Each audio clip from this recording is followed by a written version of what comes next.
Hello everyone, welcome back to my channel. My name is Courtney Grayton. I'm a loctician and educator. Over here on my side of YouTube, you will find expert information on caring for your locks. In this video, I'm going to be answering some questions from my comment section, and honestly, I haven't even looked yet. Thankfully, YouTube allows me to sort my comment by comments that contain questions. These are cool questions.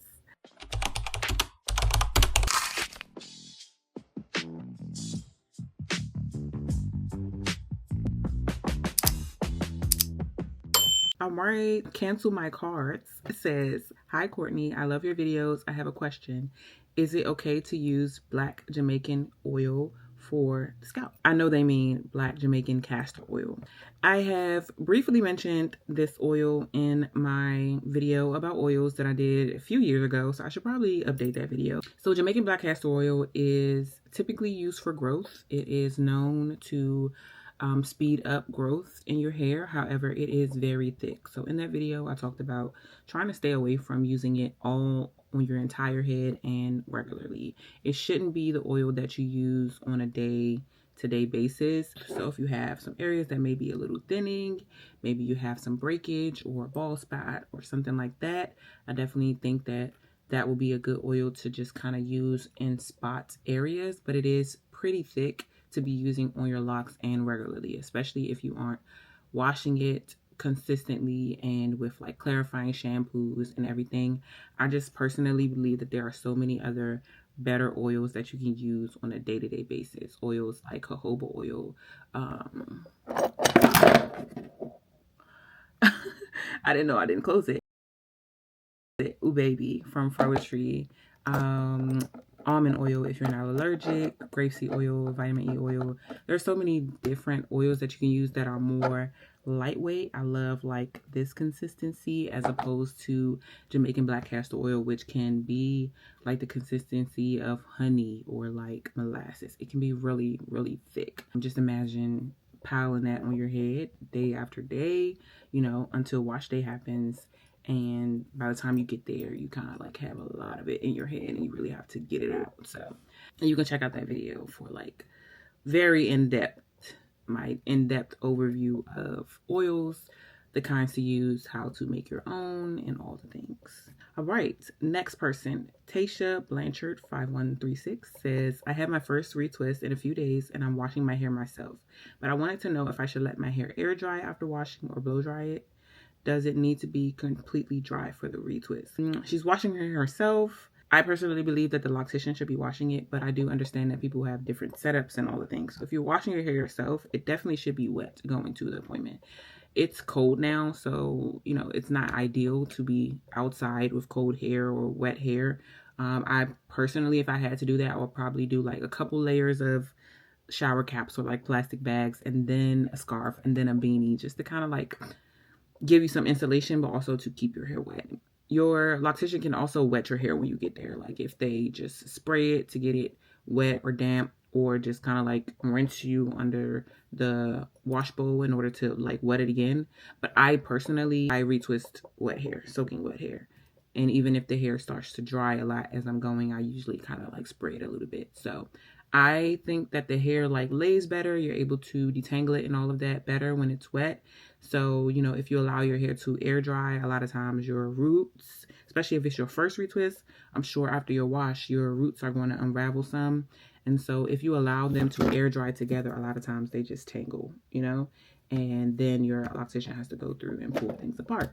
If you had to allow it to dry, I do think the blow dry will be the best option because you're able to kind of like make sure your roots are separated as you're blow drying. Just kind of like, you know, move them around, blow dry the root, really make sure it's separated and good, as opposed to just allowing everything to shrink and air dry together. So that's my long answer, and I'll respond to your comment, you know, today.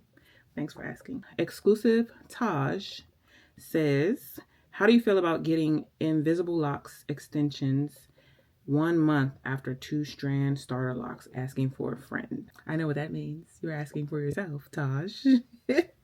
But if it helps you get through the beginning stages, go ahead. However, I do think that there are things to consider, ways that these invisible locks will impact your locks in the beginning. You know, if you have invisible locks, I would definitely say maybe 3 weeks maximum, maybe 4 weeks. Make sure that that person is not using any like heavy gels, edge controls, kind of like all over your scalp, which a lot of braiders do, because you don't want a lot of that gunk within your starter locks. And then again, just don't leave it in that long. A lot of times you are paying a lot for these invisible locks, these braids, so you want to get your money's worth, and people tend to like try to keep things in for 6, 8, 12 weeks. And that's just not something that you want to do with your starter locks. They need to be washed. They need to kind of have some room to expand, and keeping them in the invisible lock extensions, would just have them constricted for a long time if you do not take them out. I like that it's not a style that attaches hair at the root, so it does allow, you know, your locks to be twisted at the root themselves without a lot of tension at the root. And then you kind of add that hair in down the line. So I do think it's better than like a individual or like a box braid that adds hair here. So it's better in that way. But just be gentle, make sure it's not too tight, and all the things. As far as my clients, I usually like advise against it, but we're on YouTube, and I know that, you know, some people are going to get it anyway. So I just like to give considerations if you are someone who knows for a fact you're going to do that. So I would say try to hold off on it.